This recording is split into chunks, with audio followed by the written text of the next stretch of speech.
امت مسلمہ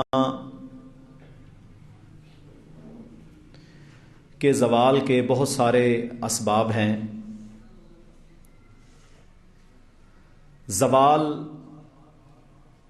کا مطلب ہوتا ہے ڈوبنا۔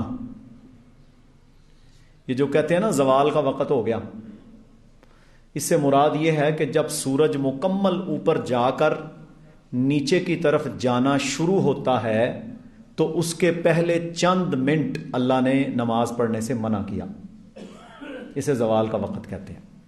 اس کے بعد پھر سورج ڈھلتا چلا جاتا ہے۔ تو امت مسلمہ کے زوال کی جو وجوہات ہیں ان کا جاننا ہمارے لیے اس لیے ضروری ہے تاکہ ہم کم از کم اس بات کو سمجھ سکیں کہ آج کیوں امت مسلمہ بالعموم زوال اور ذلت کا شکار ہے۔ زوال کو سمجھنے سے پہلے عروج کو سمجھنا پڑے گا کہ عروج کیوں تھا اور زوال کیوں ہے۔ ظاہر ہے عروج جس کو ہوتا ہے نا اسی کو زوال آتا ہے، جو رہتا ہی زوال میں ہے اس کو کیا زوال آنا ہے۔ تو عروج تھا، پھر زوال آیا۔ حالانکہ جس اللہ کے ہم ماننے والے ہیں اور جس پیغمبر کا ہم نے کلمہ پڑھا ہے، جو سارے نبیوں کی مہر خاتم النبیین صلی اللہ علیہ وآلہ وسلم تھے، انہوں نے اپنی زبان مبارک سچی وحی والی زبان سے یہ فرما دیا تھا۔ ایک بار نہیں، کئی بار فرمایا تھا، اور قرآن مجید میں بھی اللہ احکم الحاکمین رب العالمین نے بھی فرمایا تھا کہ میں نے یہ فیصلہ کیا ہے، میں نے یہ فیصلہ کیا ہے لأغلبن، کہ میں غالب رہوں گا، انا و رسولی، میں اور میرے رسول۔ یعنی اللہ کا فیصلہ ہے کہ میں اور میرے رسول غالب رہیں گے۔ امام الانبیاء صلی اللہ علیہ وسلم نے فرمایا الاسلام یعلو، اچھا یعلو لفظ اعلی سے نکلا ہے، اسلام اوپر جانے کے لیے، اعلی ہونے کے لیے، بلندی کے لیے آیا ہے۔ ولا یعلا علی، دبنے کے لیے، نیچے دبنے کے لیے، ذلت کے لیے نہیں آیا۔ اللہ کے نبی صلی اللہ علیہ وسلم کی بعثت ہوئی، چہار دانگ شرک، آپ صلی اللہ علیہ وسلم نے پہلے نبیوں کی طرح وہی دعوت دی جو ان کی دعوت تھی، لا الہ الا اللہ، لوگوں اللہ کے ساتھ کسی کو معبود کھڑا نہ کرو۔ اگر تم نے اس کلمے کو مان لیا تو میں تمہیں گارنٹی دیتا ہوں اپنے اللہ کی ضمانت پر، اصل تو اللہ کی طرف سے ہے نا سب کچھ، جو آپ کی بات ہے، پیارے پیغمبر کی بات ہے، وہ بھی بنیادی طور پر تو وہی الہی ہے، اللہ بتاتا ہے، آپ بولتے ہیں۔ فرمایا میں تمہیں اس بات کی ضمانت دیتا ہوں، تم صرف یہ اقرار کر لو، اس پر عمل کر لو، اس کو مان جاؤ، اس پر صحیح عقیدہ رکھ لو کہ اللہ کے سوا کوئی معبود نہیں، تملک العرب والعجم، اللہ تمہیں عرب اور عجم کا مالک بنا دے گا۔ آپ مالک بنے۔ 90 ہجری کو دیکھیں، 80 ہجری کو دیکھ لیں، 80-90 ہجری کے وہ ادوار ہیں جن ادوار میں اسلام تقریباً پوری دنیا پر غالب تھا۔ 1 کروڑ مربع میل سے زیادہ پر مسلمانوں کی حکمرانی تھی۔ عرب، مصر، شام کے اس سارے علاقے، جیسا میں نے بتایا تھا کہ اردن، لبنان، سیریا، فلسطین، یہ سب شام ہے، شام کے سارے علاقے، ماوراء النہر، central Asia, Uzbekistan, Turkmenistan, Afghanistan کے سارے خراسان کے علاقے، سارا ایران، سب کچھ مسلمانوں کے سامنے ڈھیر تھا۔ حتیٰ کہ صحابہ کے دور میں جس علاقے میں آج ہم کھڑے ہیں یہ بھی فتح ہو چکا تھا، یہ صحابہ کا آخری دور ہے۔ محمد بن ابن قاسم تابعی تھے، تاریخ کی کتابوں میں لکھا ہوا ہے کہ 5 صحابہ کرام کا سندھ کے اندر شہید ہونا یا دفن ہونا ثابت ہے، جو کہ اس لشکر کے ساتھ آئے تھے. تو بات کرنے کا مقصد ہے اللہ نے غالب کیا، کلمے کو مانا، توحید کو مانا، نبی پر صحیح ایمان لے کر آئے، اللہ کے وعدوں پر یقین کیا. اللہ تعالیٰ نے 100 سال سے پہلے قیصر، رومن امپائر، کسرا، پرشین امپائر، ان 2 سپر طاقتوں کو ملیا میٹ کر کے اسلام کے قدموں میں ڈھیر کر دیا تھا، اور اللہ رب العالمین نے اپنا سچا دین غالب کر دیا تھا. یہ ہوا ہے، ساری دنیا مانتی ہے، ساری دنیا جانتی ہے. پھر اللہ کے نبی صلی اللہ علیہ وسلم نے یہ فرما رکھا ہے، فرمایا مجھے یہ ڈر نہیں ہے، مجھے یہ ڈر نہیں ہے کہ تم مرتد ہو جاؤ گے، تمہاری اکثریت. دیکھ لیں آج بھی کتنے مسلمان ہیں جی، 2.25 ارب، کروڑ نہیں، 2.25 ارب مسلمان ہیں ساری دنیا میں. سب سے زیادہ مین پاور، انفراسٹرکچر، پیٹرول، ذخائر، معدنیات آپ کے پاس، سب سے بہترین صوبے، علاقے آپ کے پاس، سب سے بہترین سمندر آپ کے پاس، سب سے زیادہ زرخیز زمینیں مسلمانوں کے پاس ہیں، سب سے بہترین علاقہ اس کائنات کا، اس دنیا کا جو شروع سے آباد ہے وہ مسلمانوں کے پاس ہے.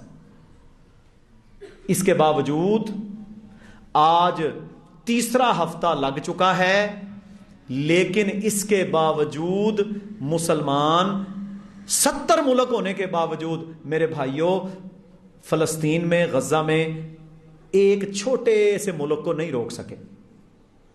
انتظار کس کا کرتے ہیں؟ امریکہ کا. ٹونی بلنکن آئے گا، صدر آئے گا ان کا، وہ آ کے ہمارا مسئلہ حل کروائے گا. تو میرے بھائیوں غلبہ تھا اللہ کے وعدوں پر یقین کرنے کی وجہ سے. آج ذلت ہے تو اللہ نے ساری نعمتیں دی، اس کے باوجود ذلت کیوں ہے کہ ہم نے وہ وعدہ جو اللہ کے ساتھ کیا تھا اس وعدے کو ایفا نہیں کیا، اس وعدے کو ایفا نہیں کیا. سب سے پہلی بات ہوتی ہے لا الہ الا اللہ، لا الہ الا اللہ. امت مسلمہ بالعموم لا الہ الا اللہ کے ساتھ غداری کی. سب سے بڑا تو یہی مسئلہ ہے نا. کہا یا اللہ تیرے علاوہ معبود کوئی نہیں، تیرے علاوہ مشکل کشا، حاجت روا، فتح اور شکست کا مالک کوئی نہیں. اللہ کی قسم 70 مسلمان حکمران اور ان کی ساری ایلیٹ اس سے کھرب گنا زیادہ اللہ کے ہاں وہ بندہ عزیز ہے جو کل شام جب غزہ کے ہسپتال پر حملہ ہوا اور لوگ رو رہے تھے، ظاہر ہے جی کسی کے بچے، پوری فیملیز وہاں پر کٹی پھٹی لاشیں پڑی تھیں، اور وہ اکیلا بندہ غزہ میں کھڑے ہو کے پتا کیا کہہ رہا تھا؟ کہہ رہا پریشان نہ ہو. یہ عربی کے اندر وہ کہہ رہا ہے پریشان نہ ہو، اللہ پر ایمان رکھو، کیا تمہیں پتا نہیں ہے کہ شہادت کامیابی ہے؟ کہتا کیوں پریشان ہوتے ہو؟ تم اس نبی کے ماننے والے ہو جس نے ہمیں بتایا کہ ہم کامیاب ہیں، ہم فتح ہو گئے تب بھی کامیاب، ہم شکست کھا گئے، شہید ہو گئے تب بھی کامیاب. خبردار کسی بندے نے ناشکری کے الفاظ نکالے، سامنے اس کا اپنا خاندان شہید پڑا ہے. سارے آپ کے حکمران، ساری آپ کی ایلیٹ، سارے آپ کے گنڈے بدماش، سارے آپ کے پیسے والے، سارے آپ کے مولوی، سارے آپ کے محدث، سارے آپ کے نام نہاد مجاہد، سارے آپ کے سیاسی ایک طرف رکھو، اللہ کی قسم وہ ایک بندہ وہ ایک طرف ہے جو وہاں کھڑے ہو کے کہہ رہا ہے کیوں گھبراتے ہو؟ پانی بند، بجلی بند، علاقہ ختم، گھر ختم، 20,000 گھر ملیا میٹ، پاور پلانٹوں کے اوپر وہ مارتا ہے، ایک ہسپتال پر مارا، ایک رات میں 1000 شہادتیں. ابھی وہ کہہ رہے تھے 10,000 بچہ اس وقت تک وہاں شہید ہو چکا ہے. 10,000 بچہ. لا الہ الا اللہ کو چھوڑا، ایمان کمزور ہوئے. لا الہ الا اللہ جب مضبوط تھا تو میرے محترم بھائیوں ہوتا کیا تھا؟ یہ لا الہ الا اللہ محمد رسول اللہ صحابہ کو، تابعین کو اپنے گھروں میں نہیں بیٹھنے دیتا تھا. وہ بیٹھے ہیں گھروں میں. خالد بن ولید کہاں پیدا ہوئے؟ مکہ میں. ساری زندگی اسلام کے خلاف لڑے، ہجرت سے پہلے جا کر اسلام قبول کیا. پھر جب اسلام قبول کیا تو اسلام میں رہ کر 200 مار کے لڑتا ہے اللہ کا بندہ خالد. اللہ کی تلواروں میں سے ایک تلوار. سب کچھ کیا، کیوں؟ ان کو اللہ کے وعدوں پر یقین تھا. دوسری بیماری، فرمایا اللہ کے پیغمبر صلی اللہ علیہ وسلم نے، یہ زوال کی نشانیاں بتا رہا ہوں، ترکت فیکم امرین، میں تمہارے درمیان 2 چیزیں چھوڑ کے جا رہا ہوں. لن تضلوا، تم کبھی گمراہ نہیں ہوگے، ما تمسکتم بہما، جب تم ان 2 چیزوں کو مضبوطی سے پکڑ لو گے، کتاب اللہ و سنتی، اللہ کی کتاب اور میری سنت. دوسری وجہ امت مسلمہ کی ذلت کی پتہ کیا ہے؟ فرقہ واریت. فرقہ واریت، حنفی، شافعی، مالکی، حنبلی، سنی، وہابی، بریلوی، چشتی، سوروردی، قادری، وہابی، فلان ڈھماک، نام رکھے ہوئے.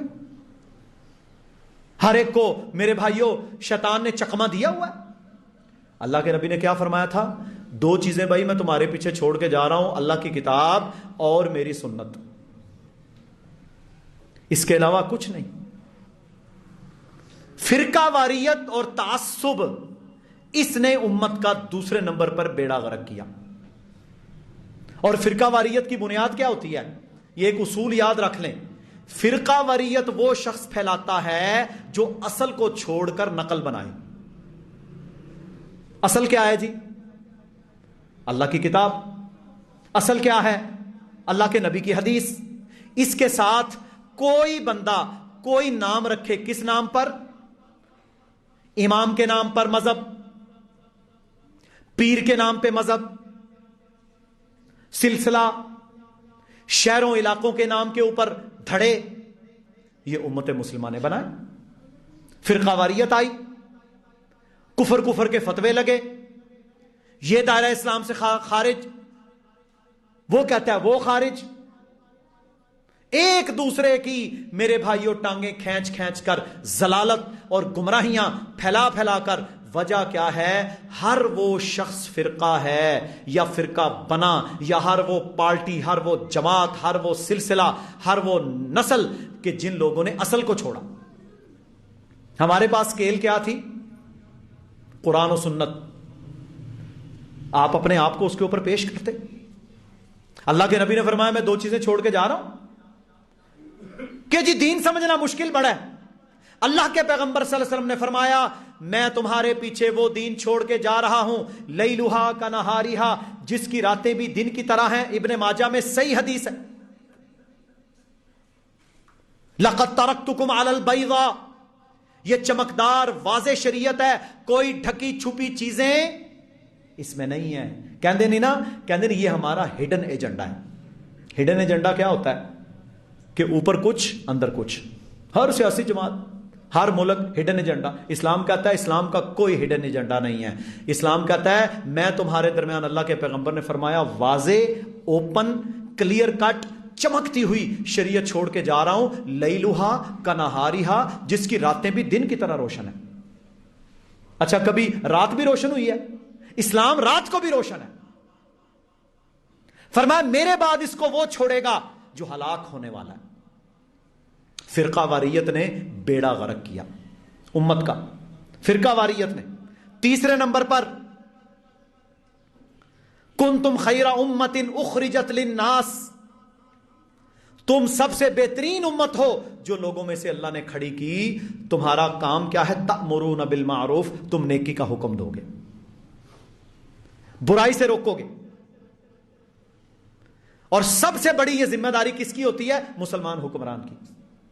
اللہ فرماتا ہے الذین ان مکناہم فی الارض، جن لوگوں کو میں دنیا میں حکومت دیتا ہوں انہیں یہ چاہیے کہ اقاموا الصلاۃ، وہ نماز کا قیام کریں. پہلے نمبر پر ان کی کیا ذمہ داری ہے؟ کہ وہ نماز کا قیام عمل میں لائیں. اچھا میرے بھائیوں مجھے یہ بتائیں، جتنا ہمارا حکمران طبقہ ہے ان میں سے کتنے فیصد نمازی ہے؟ شاید 1% بھی نہیں. قومی اسمبلی میں جب اذان ہوتی ہے نا، دیکھ لیا کریں، لائیو آتا ہے. عصر کی اذان ہوئی، مغرب کی ہوئی، عشاء کی ہوئی، 2-4 بیچارے مولوی کچھ لوگ اٹھ کے کو اپنی نماز جماعت وہاں پہ کروا لیتے ہیں. ساری اسلامی جمہوریہ پاکستان کی اسمبلی، سینٹ، نون، کاف، جیم، دال، پی ٹی آئی، فلانا ڈھماکہ، سب بیٹھے ہیں بے نماز. پاکستان کو امن کا گہوارہ بنانے کے نعرے لگانے والا وہ بھی بے نماز، مدینہ کی ریاست کے دعوے کرنے والے وہ بھی بے نماز. بے نماز ہی بے نماز. میرے بھائیوں، اللہ کے پیغمبر صلی اللہ علیہ وسلم نے تو یہاں تک فرمایا کہ جو شخص ایک نماز جان بوجھ کر چھوڑ دیتا ہے فقد کفر، وہ کفر میں ہے. انہیں سورہ اخلاص نہیں آتی. آپ الیکشن ہے چلے جائیں، جائیے گا جا کے کسی جج کے دفتر میں جہاں یہ جا کے انٹرویو دیتے ہیں، بڑے بڑے وزیروں سے مشیروں سے کہتا ہے سورہ کوثر سنا، نہیں آتی، سورہ اخلاص نہیں آتی، کلمہ نہیں آتا. ایک بندہ وزیر رہ چکا ہے، اسے کہتا ہے، وہ جج کہتا ہے دعائے قنوت سناؤ، کہتا ہے میں وتر پڑھے ہی نہیں کبھی. کہتا ہے پتہ ہے وتر کتنے ہیں؟ کہتا ہے وہ کیا ہوتا ہے؟ او میرے بھائیوں کچھ بنیاد ہے. اتنی لا علمی اور جہالت. فرمایا حکمران کی پہلی ذمہ داری ہے نماز قائم کریں. جو کرتا ہے یقیناً وہ ایک بہت بڑی نیکی کا کام کر رہا ہے اور بہت بڑا عمل کر رہا ہے. لیکن اکثریت سوائے بے نماز ہونے کے کچھ نہیں ہے. پہلا کام. دوسرا اقام الصلاۃ، نماز کا قیام، اور زکوٰۃ کا نظام قائم کرنا. یہ دوسری ذمہ داری ہے حکمران کی اور حکمرانوں کے نیچے جتنے وزیر مشیر طبقہ پورے سیٹ اپ کی. دوسری ذمہ داری کیا ہے؟ زکوٰۃ کا نظام. اچھا آپ جتنے لوگ بیٹھے ہیں آپ زکوٰۃ حکومت کو دیتے ہیں؟ نہ میں دیتا ہوں نہ آپ دیتے ہیں. کیوں؟ کہ آپ کو اور ہمیں اعتبار ہی نہیں ہے کہ یہ لوگ مستحق تک پہنچائیں گے. اسی طرح جی یہ تو نہیں پہنچائیں گے. ہر جماعت اپنے سیاسی بھرتیاں کرتی ہے زکوٰۃ اور عشر کے چیئرمین، اور ان لوگوں کو زکوٰۃ و عشر کا چیئرمین لگاتے ہیں جو لوگ نہ نماز پڑھتے ہیں نہ انہوں نے خود شاید اپنی زکوٰۃ دی ہو. اکثر نے جو پارٹی آئے ہم نے سب کو دیکھا، اللہ کی قسم زکوٰۃ اور عشر کھانے والی سیاسی جماعت کبھی پن اپ نہیں سکتی. غریبوں کا مال، غریبوں کی زکوٰۃ، عشر کا مال اللہ کی طرف سے صدقہ کھا جاتے ہیں. پھر دوسرے نمبر کے اوپر آ گئی میرے بھائیوں کو مسجد کو، کوئی رشتہ دار کو، کوئی کسی جماعت کو، کوئی کسی کو دیتا ہے، وہ سارا معاملہ ہے. زیادہ تر لوگ کہتے ہیں جی ہم خود دیں گے، اعتماد کوئی نہیں. دینی جماعتوں کو دی، دینی جماعتیں بھی آگے سے کرپشن. بات سیدھی ہے نا. دیکھیں فتنہ در فتنہ. اب انہوں نے میرے بھائیوں کیا کیا؟ زکوٰۃ کا قیام کرنا تھا، نہیں کیا. حالانکہ اصول کیا ہے؟ اللہ کے نبی صلی اللہ علیہ وسلم جو دین لے کر آئے اس میں زکوٰۃ حکومت کا اکٹھا کرنا حکومت کی ذمہ داری ہے. ساری زکوٰۃ بیت المال میں جاتی ہے. امیر، خلیفہ، حکمران وہ پھر اس کو اسلام پر، خیر خائی پر، نیکی کے کاموں پر، دیگر لوگوں غریبوں کے لیے، جہاد کے لیے ہر جگہ پر استعمال کرتا ہے. یہ حکم ہے. زکوٰۃ جمع کرنے پر باقاعدہ ایک منسٹری اللہ کے نبی صلی اللہ علیہ وسلم نے قائم کی. ایک ایک بندے کی زکوٰۃ جا کر خود انہوں نے گننی ہے، خود کلیکٹ کرنی ہے. مثلا میرے پاس آ گیا نا اگر حکومت کا نمائندہ، اس نے دیکھنا ہے ہاں بھائی تیرے اکاؤنٹ میں کتنا ہے، پیسے کتنے ہیں، سونا کتنا ہے، لاؤ اتنی زکوٰۃ ہے. باقاعدہ اس کا ڈیٹا بنے گا. نہ نماز کا نظام قائم کیا، نہ زکوٰۃ کا نظام قائم کیا. تیسرے نمبر پر ذمہ داری تھی امروا بالمعروف، نیکی کا حکم دینا. نیکی کا حکم وہ کہاں دیں گے جب سیاسی بیٹھک کے اندر طے یہ ہوتا ہے کہ تیرا اتنا اور میرا اتنا. اللہ کی قسم افسوس کا مقام ہے. جتنی حکومتیں سی پیک کے دور میں آئیں, میں ان کے سٹیسٹکس میرے پاس موجود ہیں, میں نے پوری P D F download کی, چائنا کی منسٹری کی, نواز شریف سے لے کر جتنی حکومتیں آج تک آئیں جن کے دور میں People's Party, P T I, ان تینوں حکومتوں کے وزراء نے کروڑوں روپے کی کمیشنیں اور کروڑوں روپے کے گھپلے کیے. اور میرے بھائیوں وجہ کیا تھی؟ چائنیز کہتے ہیں یہ لوگ پہلے کہتے ہیں ہماری کمیشن لاؤ,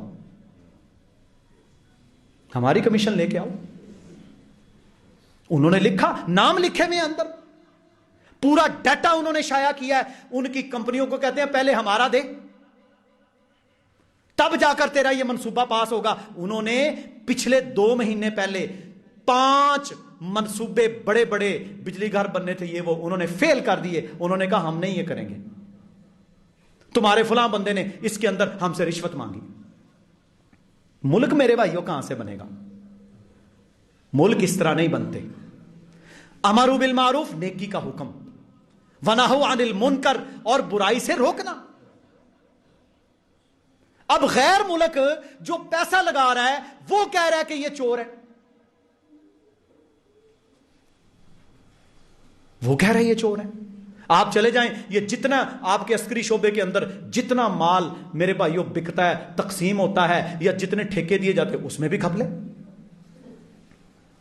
وہ میرا ایک کزن ہے, وہ پاک فوج کو سامان سپلائی کرتا ہے, وہاں پر میرے بھائیوں میجر کرنل سب سائن چلتے ہیں. سائن 2 نمبر چیز ہے, پاس ہو جائے گی. پاس. نقصان کس کا؟ ملک کا, خزانے کا. کل کو وہ پتہ نہیں کس کس اسلحہ کے اندر جا کے لگنا ہے.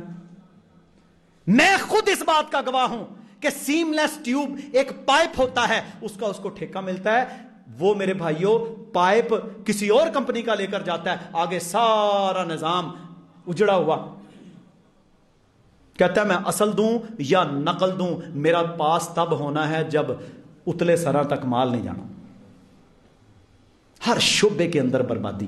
یہ ہے زوال کی وجوہات, یہ ہے زوال کی وجوہات. 313 تھے, 1000 سے جیتے. 2500 تھے, موتا کے اندر اللہ نے فتح عطا کی. جدید جنگوں کے اندر آ جائیں, تھوڑے تھوڑے میرے بھائیوں ہتھیاروں کے ساتھ بھی اللہ رب العالمین نے مسلمانوں کو فتوحات عطا فرمائیں. لیکن آج سب کچھ ہونے کے باوجود جب بے ایمانی, 2 نمبری, دھوکہ, فراڈ میرے بھائیوں یہ موجود ہے, زوال ہی زوال ہے. اور غلامیاں, اتنی غلامیاں کہ آپ سوچ نہیں سکتے. اور جس غلامی سے اللہ کے نبی نے ہمیں نکالا تھا, آج پھر انہوں نے ہمیں اس میں ڈال دیا. اور وہ پتہ کیا کہتے ہیں؟ اپنا منہ بند رکھو, خبردار کوئی بندہ بولا. آج دیکھ لو کتنے ملک ہیں غزہ کے اوپر 3 ہفتے سے وہ بمباری کر رہے ہیں, ہے کوئی بندہ بولتا؟ ایک بندہ مجھے کہا یہ ایران نے کچھ کر دینا ہے. ایران کبھی کچھ نہیں کرے گا, وہ بھی صرف باتیں ہیں. نورا کشتی, وہ کبھی کچھ نہیں کرے گا. یہ چیزیں طے کرتی ہیں یہ کہ ہم اتنا بولیں گے, جنہوں نے کرنا ہوتا ہے وہ کر گزرتے ہیں. 1967 تک کچھ غیرت تھی جب آپ کے پائلٹ بھی جاتے تھے, لیکن اب میرے محترم بھائیوں انتہائی المناک کنڈیشن ہے. اور وہ 25 لاکھ بندہ اس وقت موت کے دہانے پر کھڑا ہے. وہ کہتا ہے ہم اس وقت تک یہ قتل عام جاری رکھیں گے جب تک ہم چاہیں گے. یہ امریکہ کا وزیر خارجہ, سیکرٹری آف اسٹیٹ, وہ 3 دن پہلے ان کے وزیر اعظم کے ساتھ تل ابیب کے اندر کھڑے ہو کر پتہ کیا کہہ رہا تھا؟ کہتا ہے سر میرا نام ٹونی بلنکن ہے, میں ایک یہودی ہوں اور میں آپ کا بہت بڑا آپ سے محبت کرنے والا ہوں. یہ میرا ملک ہے, میں اور میرا سارا ملک آپ کے سامنے بو کرتے ہیں, سجدہ کرتے ہیں. آپ جیسے کہیں گے ہم ویسے کرنے کو تیار ہیں. یہ دنیا کی سپر طاقتیں خود مروا رہی ہیں. اور میرے بھائیوں ہم یا ایھا الذین آمنوا لا تتخذوا الیہود والنصارى اولیاء, ہم نے یہودیوں عیسائیوں کو اپنا دوست بنا لیا. اولیاء بعضهم, یہ تو ایک دوسرے کے یار ہیں. جب میرے بھائیوں ساری سندیں, سارا کچھ, سارے سورڈ آف آنر ہم ان کے لیں گے تو پیچھے کیا بچے گا؟ پیچھے کیا بچے گا؟ تو اس لیے یہ سب سے بڑا المیہ ہے، امت کا زوال کی بڑی نشانی ہے۔ اور پھر اس کے بعد میرے محترم بھائیوں، سب سے بڑی زوال کی جو وجہ ہے وہ یہ ہے کہ اپنے علاقوں اور ملکوں میں جو اللہ نے آپ کو دیے وہاں پر اللہ کا دین نافذ نہیں کرتے۔ اب دیکھو، پاکستان جب بنا تھا، ہندوستان سے جدا ہوا، وجہ کیا تھی کہ جی دو قومی نظریہ، مسلمان کافر الگ الگ ہیں، ہندوؤں کے الگ رسم و رواج، ہمارے الگ رسم و رواج، ہم ایک دوسرے کے ساتھ نہیں رہ سکتے، ہمارا ملک بھی الگ ہونا چاہیے تاکہ ہم وہاں پر رہ کر اللہ کے دین پر حملہ کر لیں۔ اللہ کی قسم، بابا جی قائد اعظم علیہ رحمہ کمال شخصیت تھی، انہوں نے اس وقت کھڑے ہو کر کہا تھا، انہوں نے کہا تھا اسرائیل ایک ناجائز ریاست ہے، یہ مسلمانوں کی پیٹھ میں چھرا گھونپا گیا ہے، ہم کبھی اسے قبول نہیں کریں گے۔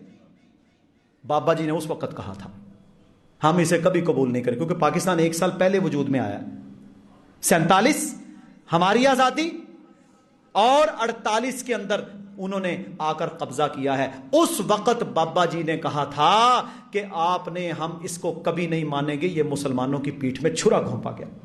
اور وہ تو بھائی، وہ تو نہیں ڈرنے والے تھے۔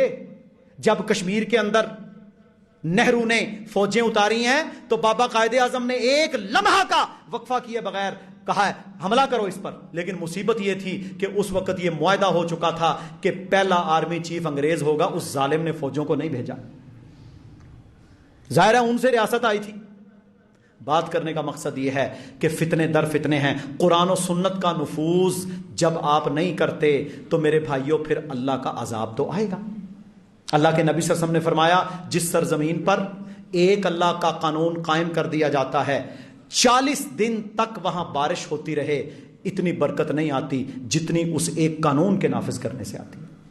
یہ اتنی بڑی نعمت ہے اللہ کا قانون جب اللہ کی زمین کے اوپر قائم ہو جاتا ہے۔ اور دوسرے نمبر پر میرے بھائیوں، کفار سے یاریاں، دوستیاں، محبتیں، پینگیں، غلامیاں، یہ تباہی اور بربادی کا سبب ہے۔ یا ایھا الذین آمنوا لا تتخذوا بطانۃ من دونکم لا یعلونکم خبالا، اے ایمان والو تم میں سے کوئی شخص ان کو اپنا دلی دوست رازدان نہ بنائے، یہ ہر وقت تمہاری جڑیں کاٹیں گے۔ وَدُّوا مَا عَنِتُّمْ قَدْ بَدَتِ الْبَغْضَاءُ مِنْ أَفْوَاهِهِمْ، یہ ہر وقت یہ چاہتے ہیں کہ تمہیں اوندے منہ کیا جائے، تمہیں نقصان پہنچایا جائے، اور یہ لوگ بغض اور حسد رکھتے ہیں تم سے، اور ان کے منہوں سے بھی وہ ظاہر ہے، اور جو ان کے سینوں کے اندر ہے وہ اس سے بھی زیادہ ہے۔ یہ اللہ نے بالکل واضح فرما دیا۔ اب کیا کہتے ہیں؟ عالمی برادری یہ کرے، عالمی برادری کیا کرے گی؟ اللہ نے قرآن میں ان کا حال بتا دیا ہے، فرمایا وَلَن تَرْضَىٰ، لوگوں تم یہ سمجھو نا کہ یہ تم سے راضی ہو جائیں گے۔ وَلَن تَرْضَىٰ عَنْكَ الْيَهُودُ وَلَا النَّصَارَىٰ، یہودی اور عیسائی اللہ کہتا ہے تم سے کبھی راضی نہیں ہوں گے۔ یہ سوچ لو، یہ سمجھ لو، یہ جان لو، وَلَن تَرْضَىٰ عَنْكَ الْيَهُودُ وَلَا النَّصَارَىٰ، یہودی عیسائی تم سے کبھی راضی نہیں ہوں گے، حَتَّىٰ تَتَّبِعَ مِلَّتَهُمْ، جب تک کہ تم ان کی ملت کی اتباع نہ کرو۔ وہ کہتے ہیں یہودی بنو یا عیسائی بن جاؤ تب ہم تمہیں مانتے ہیں، ورنہ ہم تم سے کبھی راضی نہیں ہوں گے۔ اور زوال کی ایک اور سب سے بڑی وجہ کہ ہم نے جہاد فی سبیل اللہ جو اللہ نے فرض قرار دیا تھا صرف اللہ کے لیے، اس کو چھوڑا۔ جہاد فی سبیل اللہ کا ترک یہ بھی مسلمانوں کے زوال کی علامت ہے۔ اور جہاد فی سبیل اللہ یہ ظلم اور جبر کے خلاف اللہ تعالیٰ نے مسلمانوں کے لیے ایک تحفہ رکھا۔ چوتھے نمبر پر ہم نے تحقیق اور ایجادات کو چھوڑ دیا۔ اب دیکھ لیں، تحقیق، دماغ کی پہلی سرجری کس نے کی؟ ہسپانیہ کے اندر، اسپین کے اندر، اندلس کے اندر مسلمانوں نے۔ آنکھوں کی پہلی سرجری کس نے کی؟ مسلمانوں نے۔ بلڈ پریشر چیک کرنے کا آلہ کس نے بنایا؟ مسلمانوں نے۔ زمین گول ہے یہ سب سے پہلے کس سائنسدان نے تحقیق کی؟ مسلم سائنسدان نے۔ جتنی بڑی بڑی ایجادات دنیا کے حوالے سے، چیزوں کے حوالے سے آج سے پہلے ہوئی 800 سال قبل، وہ سارے کی ساری کس نے کی؟ مسلم سائنسدانوں نے۔ جیل خانہ جات کا میرے بھائیوں آغاز سب سے پہلے عمر ابن الخطاب رضی اللہ تعالیٰ عنہ نے آفیشل کیا، تھی پہلے بھی نظام بنائے. یہ سوشل سیکیورٹی بینیفٹ جو پوری دنیا کے اندر چلتا ہے، یہ کس نے قائم کیا؟ عمر لاز کے اندر ہے، یہ حضرت عمر نے قائم کیا. وظیفے بچوں کے، عورتوں کے، بوڑھی عورتیں، بیوہ عورتیں، یتیم بچوں کے لیے ماہانہ وظیفہ، بچے کی پیدائش کا وظیفہ، غریب کا وظیفہ. مسلمانوں نے ایجادات کو چھوڑا. آج کیا ہوا؟ مسلمانوں کا علم چرا کر، یا جو بندہ جستجو کرے گا، تحقیق کرے گا، وہ پالے گا. آج آپ دیکھ لیں کہ آپ نے جستجو نہیں کی، آپ نے کچھ نہیں پایا. جہاں آپ نے جستجو کی، آپ نے پایا. جس شعبے میں آپ نے کام کیا، آپ نے پایا. اور جس شعبے میں آپ نے کام نہیں کیا، آج 90% دوائیوں کا جتنا را مٹیریل ہے وہ پاکستان بنا ہی نہیں سکتا. یہ پیناڈول کھاتے ہیں آپ، پاکستان نہیں بنا سکتا. جتنی اینٹی بایوٹکس ہیں ساری باہر سے مواد آتا ہے، یہاں پر آ کے کیپسول بھرتے ہیں. دوائی نہیں بنا سکتے آپ. اور اتنی چھوٹی چھوٹی چیزیں آپ نہیں بنا سکتے. جہاں آپ نے کچھ جستجو کی، اللہ تعالیٰ نے آپ کو کامیابی دی. آپ نے چیزیں بنائی. دیکھیں ایٹم بم بھی تو بنایا ہے نا، دنیا سے چھپ کر، دنیا نہیں چاہتی تھی، آپ نے بنا لیا. جستجو کی، کچھ اخلاص تھا. وہ ڈاکٹر عبد القدیر خان رحمہ اللہ، اللہ اس کی مغفرت فرمائے، اس بندے کا احسان ہے کہ وہ ہالینڈ کے اندر اربوں کی نوکری چھوڑ کر وہ پاکستان میں آ گیا. لیکن ہم نے اس کے ساتھ کیا سلوک کیا؟ کیا سلوک کیا اس کے ساتھ؟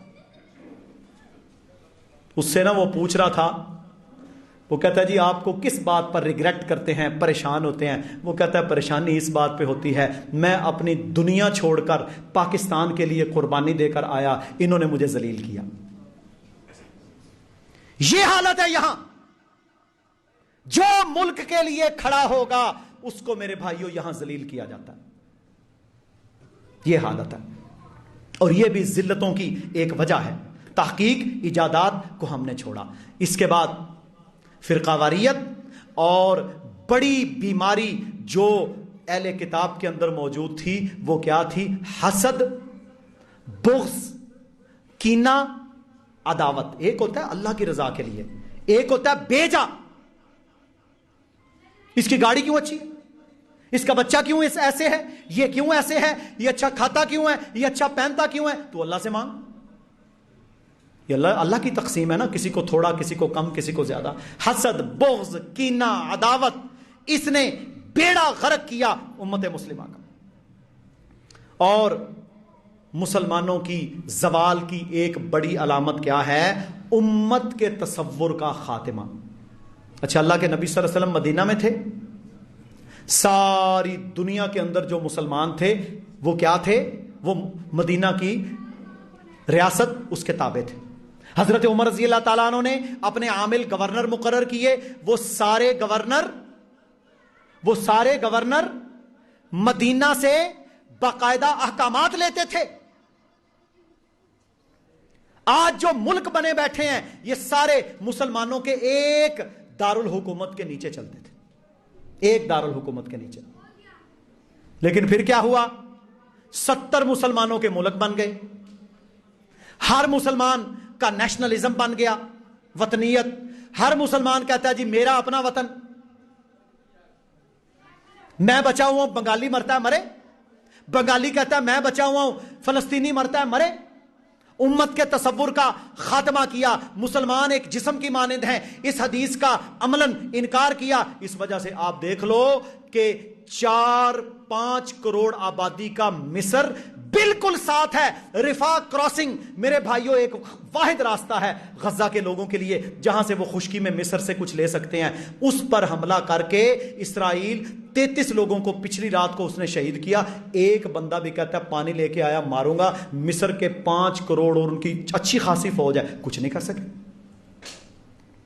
کیونکہ جی امت کا تصور کوئی نہیں. حالانکہ یہ سب ایک ہی علاقہ تھا. یہاں کے تو گورنر تھے، حکمران تو ایک تھا. مدینہ تھا تو تب ایک تھا، دمشق ہوا تو تب ایک ہے. بغداد اور کوفہ کے اندر مسلمانوں کی دارالحکومت آئے تو تب ایک امت کا تصور جب سے ختم ہوا، یہ مسلمانوں کے میرے بھائیوں زوال کی علامت ہے۔ صحابہ کہتے ہیں باہر سے وفد آتے، اللہ کے نبی صلی اللہ علیہ وآلہ وسلم جب مسجد نبوی میں تشریف فرما ہوتے تو اس وقت باہر سے آنے والا یہ عام طور کے اوپر کوئی پہچان نہیں سکتا تھا کہ یہ اللہ کے پیغمبر ہیں، بالکل عمومی، ورنہ بادشاہ، اس کے میرے بھائیوں تاج اور اس کے ساتھ لوگ اور اس کے لمبے لمبے لباس اور جناب عجیب و غریب قسم کے تخت، وہ چیزیں نہیں تھیں، وہ چیزیں نہیں تھیں، سادگی تھی۔ اب کیا ہوا؟ اب ان تختوں کے پیچھے، اب ان عیاشیوں کے پیچھے بندے کو بندہ نہیں سمجھتے۔ اب دیکھو یہ سیاسی تمہارے ووٹ لے کر جاتے ہیں اور کل کو آپ ان سے ملنا چاہیں یہ آپ سے سلام بھی نہیں لیں گے، واقف ہی نہیں بنتے آپ کے۔ ان کو کرسی سیٹ مل جائے یہ بندے کو بندہ نہیں جانتے، حقارت دیکھیں گے۔ کسی کو حکومت مل جائے حقیر، کوئی افسر بن جائے حقیر۔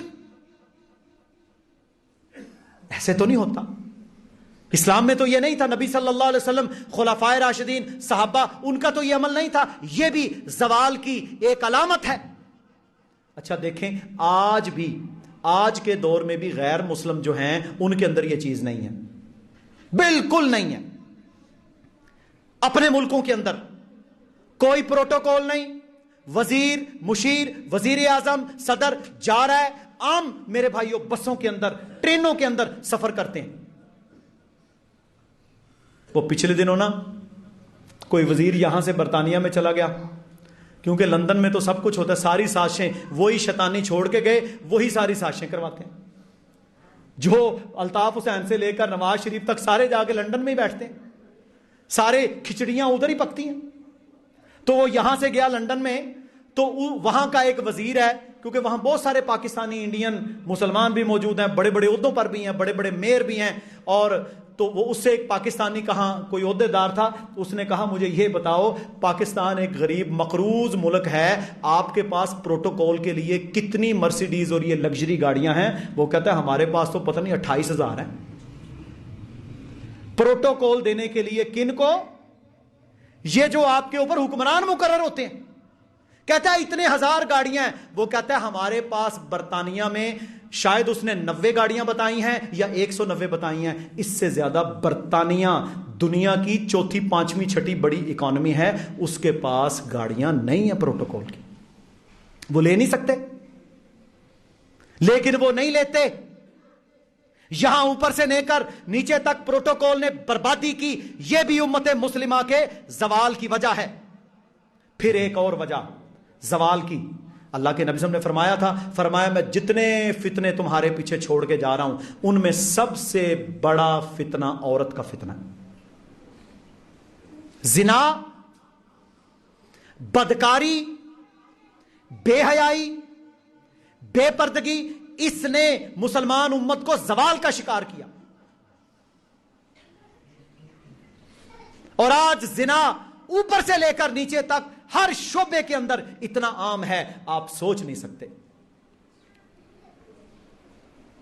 کالجز، یونیورسٹیز زنا کے گڑھ بن چکے، دارالامانوں کی بچیوں کو وزیروں کو پیش کیا جاتا ہے۔ یہ پچھلے دنوں ایک چینل نے باقاعدہ اس کے اوپر پورا پروگرام شائع کیا کہ دارالامان میں وہ بیچاری جن کا کوئی نہیں، یتیم بچیاں جو وہاں پلتی ہیں عیدی سینٹروں کے اندر، وہ ان بدماشوں کو، ان غنڈوں کو پیش کی جاتی ہیں۔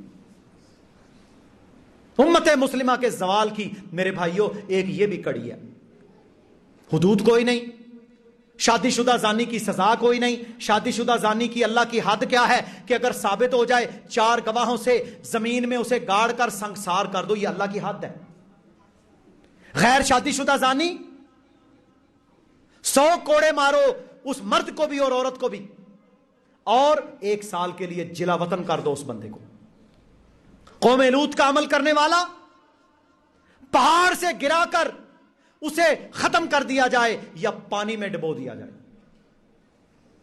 حدود قائم ہی کوئی نہیں. جب حدود قائم نہیں ہے جرم بڑھے گا, زنا بڑھے گا, بدکاری بڑھے گی, شے ملے گی, خباثتیں شرارتیں جائیں گی. اور میرے محترم بھائیوں, اس وجہ سے بھی امت مسلمہ کو زوال ملا کہ امت نے بے حیائی کو ترک نہیں کیا. اور یہ زوال کی اتنی نشانیاں ہیں کہ آپ سوچ نہیں سکتے. اللہ رب العالمین سے دعا کریں کہ اللہ تعالی ہمیں ہر قسم کے شر اور فتنے سے محفوظ فرمائے. اللہ رب العالمین پاکستان کی حفاظت فرمائے, اور اللہ تعالی بالخصوص غزہ فلسطین کے مظلوم مسلمانوں کی مدد فرمائے, اور اللہ تعالی 70 مسلمان حکمرانوں کو غیرت عطا فرمائے. سبحان ربک رب العزت عما یصفون وسلام علی المرسلین والحمد للہ رب العالمین.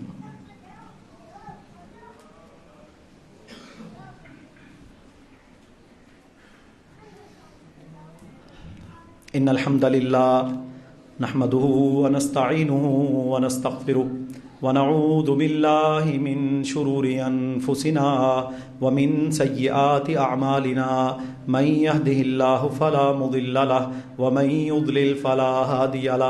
اشهد ان لا اله الا الله وحده لا شريك له واشهد ان محمدا عبده ورسوله.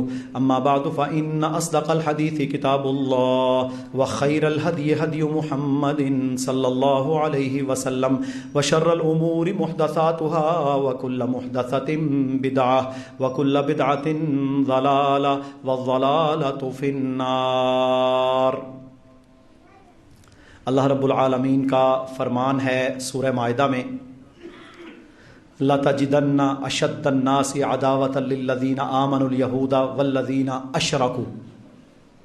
فرمایا اے ایمان والو, اے مسلمانوں, تمہارے لیے سب سے زیادہ نفرت اور بغض رکھنے والے جو بڑے دشمن ہوں گے, ان میں اول نمبر کے اوپر آمنوا الیہود, ایمان والوں کا جو دشمن ہوگا وہ یہودی ہوگا. والذین اشرکوا, اور اس کے بعد مشرکین تمہارے بڑے دشمن ہوں گے. تو جو بڑے دشمن اللہ تعالیٰ نے مسلمانوں کے قرار دیے ہیں, ان میں یہودی مسلمانوں کے سب سے بڑے دشمن ہیں, یہ قرآن کہتا ہے. اور اس کے بعد مشرکین, جیسے کہ ہندوستان میں سارے مشرکین ہیں, اسی طرح اہل کتاب کے علاوہ جتنے یہ ایتھیسٹ اور کیمونسٹ یہ سب مشرکین میں آتے ہیں, یہ تمہارے بڑے دشمن ہوں گے. اور تیسرے نمبر پر پھر نصارہ آتے ہیں ان کے بعد. لیکن نصارہ اور یہود ایک ہیں, اور یہ لوگ یہود جن کے بارے میں اللہ رب العالمین نے فرمایا کہ انہوں نے نبیوں کو شہید کیا, انہوں نے نبیوں کی تعلیمات کو بدلا, تورات کو بدلا, زبور کو بدلا, انجیل کو بدلا, بنی اسرائیل کے نبیوں کو شہید کیا, وحی کو بدلا, کتابوں کو بدلا. انہوں نے نبیوں کے ساتھ لڑائیاں کی, ان کو قتل کیا. یحییٰ علیہ السلام کو شہید کیا, زکریا علیہ السلام کو شہید کیا, حنظلہ بن صفوان علیہ السلام کو شہید کیا, حضرت عیسیٰ علیہ السلام کو سولی پر لٹکانے کے لیے سولی لگائی. یہ ہر نبی کو شہید کرتے, دشمنی رکھتے. اور پھر اللہ تعالیٰ نے فرمایا لعن الذین کفروا من بنی اسرائیل, میں نے لعنتیں بھیجی بنی اسرائیل کے ان کافروں پر. داؤد علیہ السلام کی زبانی بھی, سلیمان علیہ السلام کی زبانی بھی ان پر لعنتیں بھیجی گئی. ضربت علیہم الذلۃ والمسکنۃ وباءوا بغضب من اللہ, ان پر اللہ نے ذلت اور مسکنت طاری کی اور ان پر اللہ کا غضب نازل ہوا. سورہ فاتحہ پڑھتے ہیں نماز میں, صراط الذین انعمت علیہم, یا اللہ ہمیں ان لوگوں کی راہ پر چلا جن پر تیرا انعام ہوا, نبیوں کا راستہ. غیر المغضوب علیہم ولا الضالین, یا اللہ مغضوب یہودی جن پر تیرا غضب ہوا, ولا الضالین گمراہ عیسائی, یا اللہ ان کی راہ پر نہ چلانا. ہم ہر نماز میں دعا مانگتے, اور ان کی ایک بڑی مصیبت یہ ہے کہ یہ اسلام کے دشمن بنے.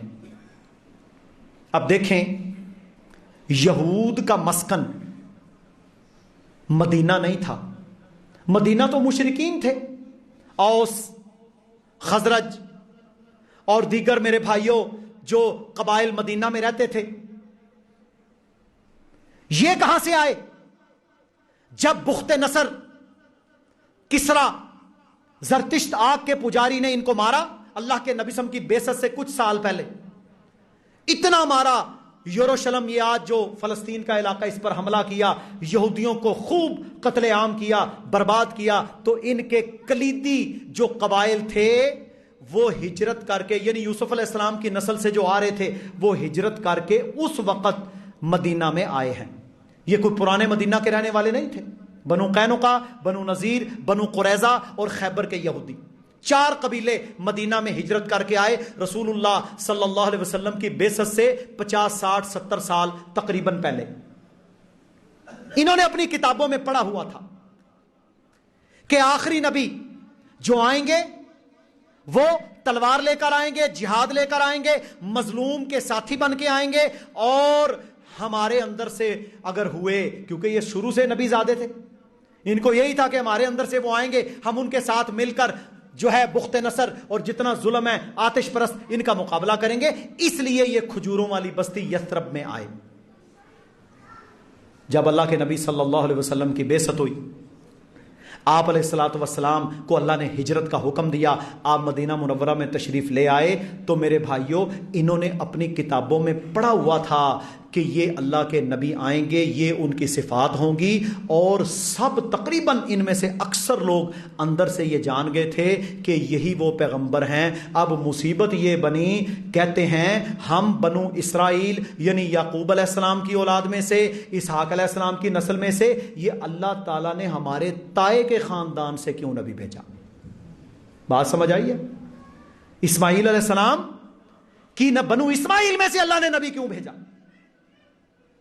حسد کر دے، وَدَّ كَثِيرٌ مِّنْ أَهْلِ الْكِتَابِ لَوْ يَرُدُّونَكُم مِّن بَعْدِ إِيمَانِكُمْ كُفَّارًا حَسَدًا مِّنْ عِندِ أَنفُسِهِم مِّن بَعْدِ مَا تَبَيَّنَ لَهُمُ الْحَقُّ۔ ان میں سے اکثر یہ چاہتے ہیں کہ تم دوبارہ کافر ہو جاؤ۔ اتنا حسد کر کے آخری نبی کو جان کر یہ ایمان نہیں لائے، آخری نبی کو جان کر۔ اور میرے بھائیوں قرآن مجید میں اللہ نے فرمایا یہ اتنے ظالم تھے کہ انہوں نے آخری نبی کو پہچان لیا، یعرفونہ کما یعرفون ابناءہم، ایسے آخری نبی کو انہوں نے پہچان لیا جس طرح بندہ اپنے بچوں کو پہچان لیتا ہے۔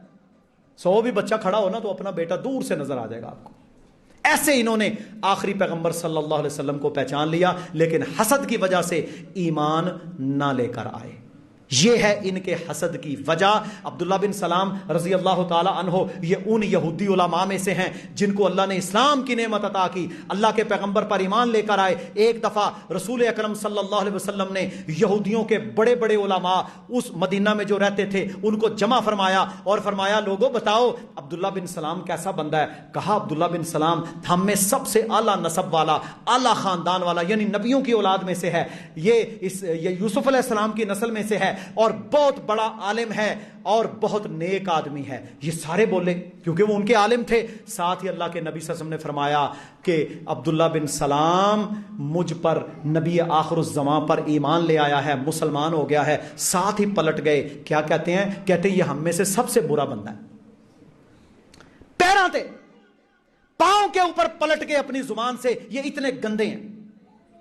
موسیٰ علیہ السلام کتاب لینے گئے، اللہ نے کہا آئیے طور پر کتاب لے کر جائیں۔ تختیوں میں لکھی ہوئی کتاب تورات نازل ہوئی تھی، 40 دن طور پر رہے۔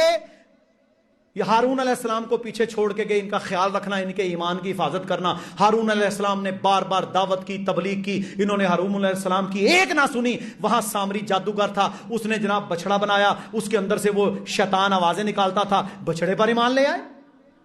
40 دن نبی پر یہ ایمان نہ رکھ سکے۔ جب واپس آئے موسیٰ علیہ السلام سخت غصے میں آئے، حتیٰ کہ ان کی خباثتوں اور شرارتوں کی وجہ سے اللہ رب العالمین نے پہاڑ فرشتے کو حکم دیا ان پر ایسے رکھو، جیسے اونچی بڑی چیز ہوتی ہے نا بندے کے سر پہ لٹکاؤ، جیسے پہاڑ آیا مان کے نیچے رکھا پھر پلٹ کے۔ اللہ نے کہا ہفتے والے دن تمہاری چھٹی ہوگی، یوم السبت ہے، انہوں نے کہا ٹھیک ہے جی ہم چھٹی کریں گے، سمندر کے گرد گڑھے کھود دیے تاکہ مچھلیاں ہفتے والے دن اس میں جمع ہو جائیں اور ہم اتوار کو جا کے ان کا شکار کر لیں۔ اللہ نے چربی منع کی، انہوں نے چربی کو پگھلا کر استعمال کرنا شروع کر دیا۔ ساری بد خصلتیں، بے ایمانیاں، فراڈ، دھوکے، وحی کا انکار، اللہ کے حکموں کا انکار، یہ یہود و نصارہ کے اندر تھا۔ اسی لیے تو اللہ کے نبی صلی اللہ علیہ وسلم نے فرمایا تھا کہ تم لوگ بھی اپنے سے پہلی قوموں کی ایسے پیروی کرو گے، کوئی گو کی بل میں ہاتھ دے گا تو تم بھی وہاں پر ہاتھ دو گے، بالکل وہی۔ یہ ایسے ظالم تھے، اور پھر اللہ نے ان پر عذاب کے کوڑے برسائے، ذلتیں مسلط کی، من اور سلوہ ان پر نازل کیا۔ رات کو پھوہار پڑتی، رات کو میرے بھائیوں وہ شبنم گرتی، وہ فروٹ کی شکل میں گرتی، پھل ہی پھل صبح جمع ہو جاتے ساحل پر۔ اللہ تعالیٰ نے سلوہ نازل کیے، یہ بٹیرے کی طرح کا ایک پرندہ تھا، آتا ان کے پاس آ کر یہ اسے ذبح کرتے، بھون کر کھاتے۔ کتنے عرصے تک ان کو یہ ملتا رہا، آخر تنگ پڑ گئے۔ قرآن میں لکھا ہوا ہے، کہتے ہیں موسیٰ علیہ السلام آپ ہمیں کو پیاز کو لہسن یہ کھلائیں، ہم تو تنگ پڑ گئے۔ من سلوہ کو چھوڑ کر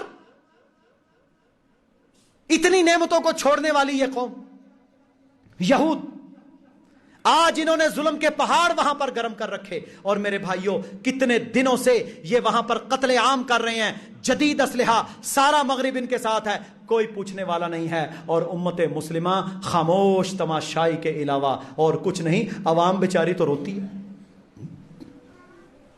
جمعے کے پچھلے دفعہ اردن سے 1.5-2 لاکھ بندہ وہاں سرحد پر چلا گیا، ہمیں جانے دو اندر۔ مصر کے ہزاروں لوگوں نے اپنے کندھوں کے اوپر کینوں کے اندر پانی بھر کے، میرے بھائیوں وہ روزانہ وہاں صبح جا کر کھڑے ہو جاتے ہیں، آگے سے مصری فوج ان کو ڈنڈے مارتی۔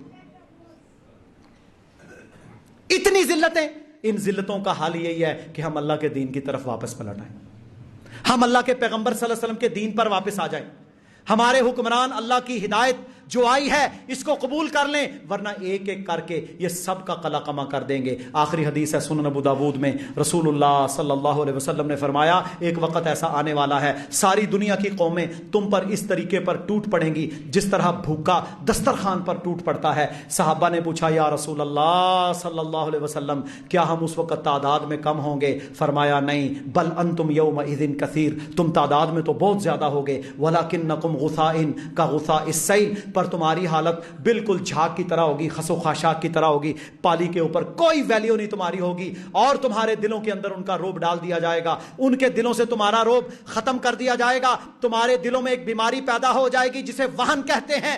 ومل وہن یا رسول اللہ، اے اللہ کے رسول وہن کیا ہے؟ فرمایا حب الدنیا و کراہیت الموت، دنیا سے محبت اور موت سے نفرت۔ آج یہی ذلت ہے، اسی ذلت کی وجہ سے آج امت مسلمہ میرے بھائیوں یہ دن دیکھ رہی ہے۔ اللہ سے دعا ہے اللہ تعالی ہمارے 70 مسلمان ملکوں کے حکمران ان کو ہدایت عطا فرمائے، اور اللہ رب العزت ان کو درد دل عطا فرمائے۔ 2 اعلانات ہیں۔ پہلا اعلان ہے ہمارے بھائی محترم اصغر بھائی، ان کے والد محترم بہت اچھے بزرگ، بڑے توحید والے، نمازی، نیک، اور ہمارے بابا جی صدیق صاحب ان کے وہ بہنوئی بھی تھے، وہ فوت ہوئے، ان کی غائبانہ نماز جنازہ ہم پڑھیں گے، اللہ رب العزت ان کی مغفرت فرمائے۔ اسی طرح یہ محمد اقبال صاحب چیئرمین سواوا بولانی، یہ ان کے دوست ہیں بھائی کے، یہ فوت ہوئے۔ اللہ تعالیٰ جو لوگ بھی فوت ہوئے ہیں اللہ تعالیٰ ان کے لیے خیر کا راستہ، آسانیوں کے راستے عطا فرمائے۔ انا للہ و انا الیہ راجعون۔ اور دوسرا اعلان، مرزا امجد صاحب ہیں، ہمارے جمعے کے پکے نمازی ہیں، یہی نماز پڑھتے ہیں، بڑے اچھے بزرگ ہیں، ان کی بیٹی کا نکاح ہے، تو انشاءاللہ ہم ان کا نکاح بھی پڑھائیں گے۔ اب دیکھیں میرے بھائیوں کہ ایک طرف جنازہ ہے، ایک طرف نکاح ہے، یہ رب العالمین کا نظام ہے، اور نکاح بھی اللہ کے دین کا حصہ ہے۔ جب نکاح اللہ کے دین کا حصہ سمجھ کر، عبادت سمجھ کر کیا جاتا ہے تو پھر اس کی منع کا کوئی دن نہیں ہوتا۔ تو یہ چیزیں ہیں، انشاءاللہ ہم کوشش کریں گے ساری چیزوں کو مینج کریں. اور پہلے نمبر پر میرے بھائیوں، یہ وہ دن ہیں جن دنوں میں مسلمانوں پر ظلم ہو رہا ہو، ہم قنوت نازلہ کریں. ہم مختصر انشاءاللہ قنوت نازلہ کریں گے، اس کے بعد نماز جنازہ پڑھائیں گے اور اس کے بعد نکاح پڑھایا جائے گا سنت کے مطابق. تو احباب انشاءاللہ کوشش کریں شامل ہوں. ایک نماز جنازہ میں شامل ہونا آپ کو 1 قرات اجر ملتا ہے، احد پہاڑ جتنا ثواب. اور نکاح میں شامل ہونا یہ سنت ہے، یہ سنت ہے. آپ انشاءاللہ دعا دیں گے، اللہ اس میں برکت ڈالے گا.